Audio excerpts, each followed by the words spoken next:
Olá, aqui é o Matheus Santana do Zona de Progresso e nesse vídeo você vai entender exatamente o motivo que nos leva a procrastinar e nos deixar tão frustrados. E claro, como resolvê-lo de forma prática.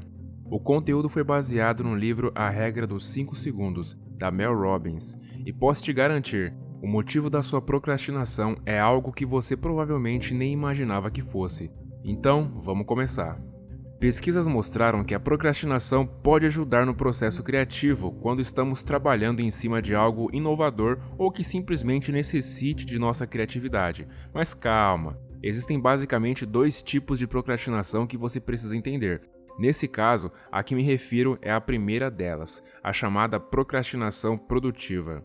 A lógica é a seguinte: sabemos que o processo criativo leva tempo, então quando você deixa um projeto de lado por alguns dias ou semanas, você permite sua mente vaguear em busca de novas ideias, mesmo que você não esteja pensando conscientemente sobre elas.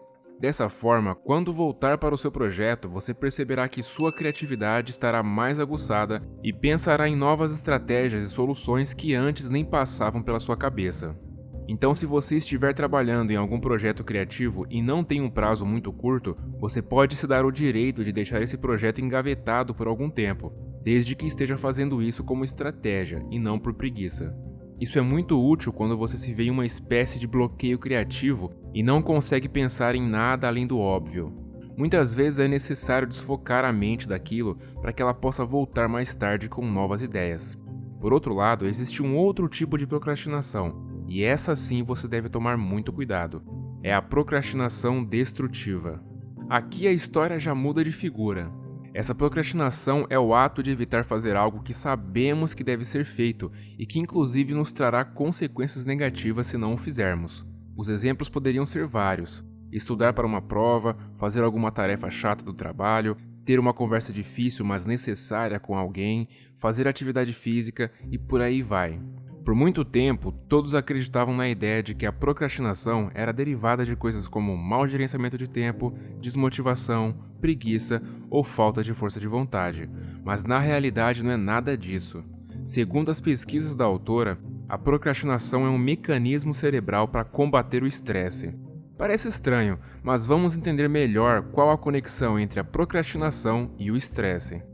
Um professor de psicologia da Universidade Carleton, no Canadá, chamado Timothy Pickle, vem estudando sobre procrastinação por mais de 19 anos. E nesse tempo ele descobriu que o fator principal que ocasiona a procrastinação não é a vontade de evitar o trabalho, mas sim o estresse. A procrastinação é um desejo subconsciente de se sentir bem nesse exato momento e, como consequência, aliviar o estresse. No entanto, a maioria das pessoas que enfrentam dificuldades com isso dizem aos pesquisadores que é uma coisa na qual parece ser incontrolável, e pior que elas estão certas, porque não entendem o real motivo que os levam a procrastinar.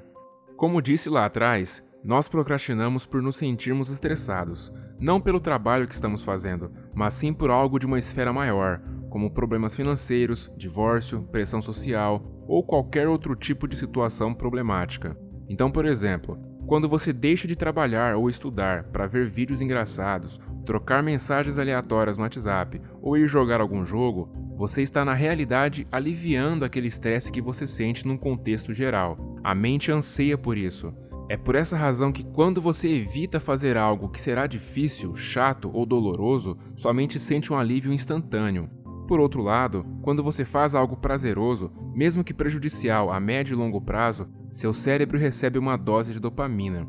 Isso para ele é como um petisco é para o seu cachorro. Quanto mais ele recebe, mais frequentemente ele irá reproduzir certos comportamentos para recebê-lo novamente. Logo, quanto mais você procrastina, mais seu cérebro está sendo condicionado a fazer isso novamente. Mas aqui vem um problema.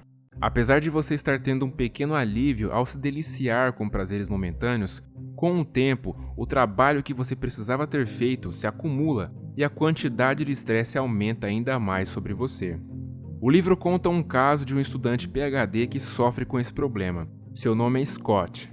Ele enfatiza que está passando por vários problemas financeiros e que basicamente tem o costume de ir deixando as coisas para depois, até o limite do prazo ou quando isso já começa a prejudicar alguém. Ele coloca altas expectativas sobre si mesmo e vai dormir toda a noite dizendo que amanhã será um dia diferente. onde ele irá cumprir todas as suas tarefas com entusiasmo e energia. Mas a verdade é que ele sempre acaba falhando, dia após dia. E aquela confiança da noite passada começa a desaparecer. Ele simplesmente não se sente com vontade de fazer as coisas, mesmo sabendo que é capaz, e isso o deixa extremamente frustrado. Ao ver o caso do Scott, você pode notar que ele está preso em um ciclo vicioso de se desapontar consigo mesmo. Ele sabe o que precisa fazer, mas simplesmente não consegue se forçar a fazer. Em seu relato, ele enfatiza que está passando por vários problemas financeiros, e isso com certeza gera um grande estresse em sua vida. Logo, dá para supor que o motivo por trás da sua procrastinação é justamente aliviar um pouco desse estresse financeiro. Lembre-se que quando deixamos de fazer alguma tarefa difícil para fazer uma fácil, ganhamos um alívio, um prazer instantâneo e uma sensação de controle sobre a situação. Outra coisa importante é que ele disse que coloca muita expectativa sobre si mesmo. Por isso, toda vez que ele procrastina, ele se sente frustrado e culpado. E adivinha só, esses sentimentos negativos vão trazendo mais estresse e eliminam sua esperança de superar isso, o que o faz se sentir cada vez pior e a procrastinar ainda mais. Mas a pergunta que fica é: como romper esse ciclo? Existem duas coisas que você precisa fazer.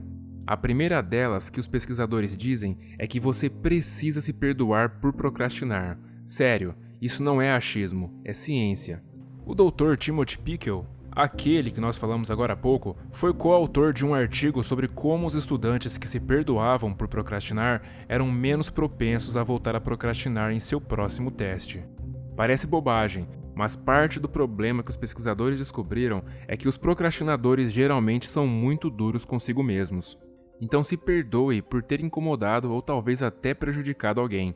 Se perdoe por não ter conseguido cumprir com sua lista de tarefas ou por ainda não ter conseguido construir os hábitos saudáveis que tanto deseja. Tente reconhecer a fonte principal do seu estresse e comece a trabalhar para resolvê-lo antes de qualquer coisa, pois você estará indo diretamente na raiz do problema que está te levando a procrastinar. A segunda coisa é que você precisa agir, principalmente quando não estiver com vontade ou nas melhores condições, pois cada vez que fizer isso, seu cérebro estará sendo descondicionado de seu antigo hábito de buscar coisas fáceis para ter prazer. Ele vai passar a entender que o prazer de fazer coisas difíceis é muito maior e mais satisfatório do que o prazer de fazer coisas fáceis. Para isso, a autora recomenda usar a sua famosa regra dos 5 segundos, que se consiste em contar 5, 4, 3, 2, 1 e agir. Caso queira saber mais sobre a explicação por trás dessa técnica, basta clicar no card que está aparecendo aqui na tela para assistir ao vídeo que gravei sobre isso. Bom, e para contribuir mais ainda com o seu desenvolvimento pessoal, eu quero te indicar a leitura de um e-book gratuito com 15 ideias para você ler mais e melhor e levar sua leitura para um próximo nível. Afinal, eu acredito que a leitura, principalmente de livros, tem o poder de mudar as pessoas e o mundo para melhor. É o primeiro link na descrição. Um forte abraço e até a próxima.